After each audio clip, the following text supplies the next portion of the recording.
আসসালামু আলাইকুম। আশা করি সবাই অনেক ভালো আছেন। আজকে আপনাদের সাথে একটা শুটকির রেসিপি শেয়ার করব। আপনাদের যখন কোনো কিছু খেতে ইচ্ছা করবে না, মাছ মাংস এগুলো, তখন এই শুটকিটা রান্না করে বাসায় খাবেন, খুব ভালো লাগবে খেতে। তো চলেন আমি দেখিয়ে দিচ্ছি আজকে আমরা এই সুস্বাদু শুটকিটা কিভাবে রান্না করব। আমি প্রথমে এই যে দেখেন, এখানে শুটকি নিয়ে নিয়েছি হাফ কাপ পরিমাণ, আর এখানে পেঁয়াজ নিয়ে নিয়েছি এই যে 1 কাপ পরিমাণ, আর পেঁয়াজটাকে এভাবে চারকোনা করে কেটে নিয়েছি। কাঁচামরিচ নিয়েছি, কাঁচামরিচগুলো এভাবে কেটে নিয়েছি। আমি সবগুলা মানে সুন্দর দেখার জন্য আমি এক সাইজ করে কেটে নিয়েছি। আর এখানে আমি নিয়েছি হচ্ছে এই যে লাল গোল গোল আলুগুলা, এইগুলাকে আমি এরকম চারকোনা করে কাটছি। আর এখানে বেগুন নিয়ে নিয়েছি আমি 3টা, লম্বা লম্বা বেগুনগুলা, চিকন বেগুনগুলা 3টা বেগুন নিয়েছি। আর এখানে আলু নিয়ে নিয়েছি আমি 10-15টা। 1 টেবিল চামচ হলুদ গুঁড়া, 1 টেবিল চামচ ধনিয়া গুঁড়া, 1 টেবিল চামচ। এখানে আদা আর রসুন বাটা আছে 1 টেবিল চামচ করে, লবণ আছে 1 টেবিল চামচ পরিমাণ, আর হাফ টেবিল চামচ পরিমাণ হচ্ছে জিরা। এখন চলেন আমরা দেখে নিই রান্নাটা আমরা কিভাবে করব। আমরা একটা কড়াই বসিয়ে দিলাম, এর মধ্যে এখন আমি তেল দিয়ে দিচ্ছি। আমি সরিষার তেল নিয়েছি, সয়াবিন তেল দিয়েও করতে পারবেন, কোনো সমস্যা নেই। হাফ কাপ পরিমাণ তেল দিয়ে দিলাম, আমি পেঁয়াজগুলো দিয়ে দিচ্ছি।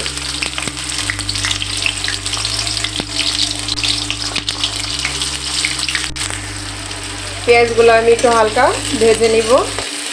আপনারা সবসময় চুলার জালটা মিডিয়ামে রেখে রান্না বান্না করার চেষ্টা করবেন, কারণ হাই হিটে একদম বেশি জাল দিয়ে রান্না করলে খাবারের স্বাদও নষ্ট হয়ে যায় এবং কালারও নষ্ট হয়ে যায়। এর মধ্যে দিয়ে দিচ্ছি আস্ত কিছু রসুন দিয়েছি আমি, দিয়ে এগুলো আমি একটু ভালোভাবে 2-3 মিনিট ভেজে নিচ্ছি। আমাদের পেঁয়াজটা ভাজা হয়ে গেছে। এখন আমি এর মধ্যে দিয়ে দিচ্ছি এই যে শুটকিগুলা। শুটকি হচ্ছে লইটকা শুটকি, এগুলা অনেকে লইট্টা বলে। শুটকিগুলোও আমি আর একটু ভাজতে থাকবো। এই যে সব মশলাগুলো দিয়ে দিচ্ছি, মরিচ গুঁড়া, হলুদ গুঁড়া, ধনিয়া গুঁড়া, আদা, লবণ সব আমি একসাথে দিয়ে দিলাম। মশলাটা একটু ভাজার পর আমি এর মধ্যে একটু অল্প পানি দিয়ে মশলাটা কষিয়ে নিচ্ছি। হাফ কাপ পরিমাণ পানি দিয়ে আমি মশলাটা কষিয়ে নিচ্ছি। কষানোর সময় আপনারা অনেক বেশি পানি দিবেন না, তাহলে কিন্তু রান্নার স্বাদ নষ্ট হয়ে যায়। আসলে সব পরিমাণ ঠিকঠাকভাবে দিতে পারলেই রান্না অনেক ভালো হয়। অনেকেই আছে অনেক বেশি পরিমাণ পানি দিয়ে কষাইতেই থাকে, তো এভাবে আসলে রান্না স্বাদটা নষ্ট হয়ে যায়, স্বাদও নষ্ট হয়, কালারও নষ্ট হয়। কষানো হয়ে গেছে, এখন আমি এর মধ্যে আলুগুলো দিয়ে দিচ্ছি। একটু কষাবো, একটু কষায় নিচ্ছি। একটু অল্প পরিমাণ পানি দিয়ে দিই যাতে আলুটি একটু সিদ্ধ হয়ে যায়। আমি হাফ কাপ পরিমাণ পানি দিয়ে দিলাম আবারও, দিয়ে এটা এখন আমি একটু ঢেকে দিচ্ছি। আলুগুলা কষানো মোটামুটি হয়ে গেছে, এখন আমি এর মধ্যে বেগুনগুলো দিয়ে দিচ্ছি। ভালোভাবে একটু নেড়ে চেড়ে মিশিয়ে এখন আমি এটাকে ঢেকে দিচ্ছি। আমি সবগুলা ভালোভাবে সবজি কষায় নিচ্ছি। কষানো মোটামুটি হয়ে গেছে, এখন আমি এটাতে একটু ঝোল দিয়ে দিচ্ছি।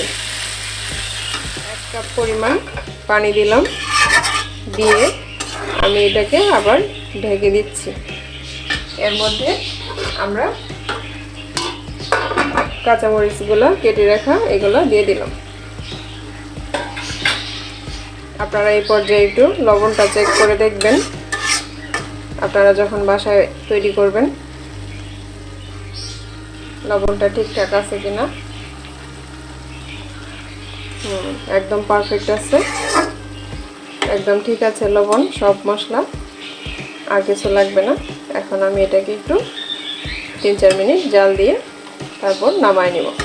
আপনারা অবশ্যই বাসায় এটা ট্রাই করবেন যখন কোনো কিছু খেতে ইচ্ছা করবে না, খুবই ভালো লাগবে খেতে গরম ভাতের সাথে। হয়ে আসছে, এখন আমরা এটা নামায় নিচ্ছি।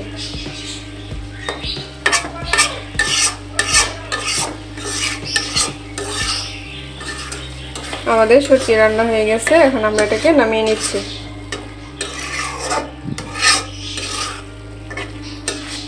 এখন এটা চুলা থেকে নামিয়ে নিব। আর আপনারা অবশ্যই বাসায় ট্রাই করবেন, ট্রাই করে আপনারা বাসায় রান্না করে আমাকে জানাবেন কেমন হয়েছে আপনাদেরটা। সবাই অনেক ভালো থাকবেন।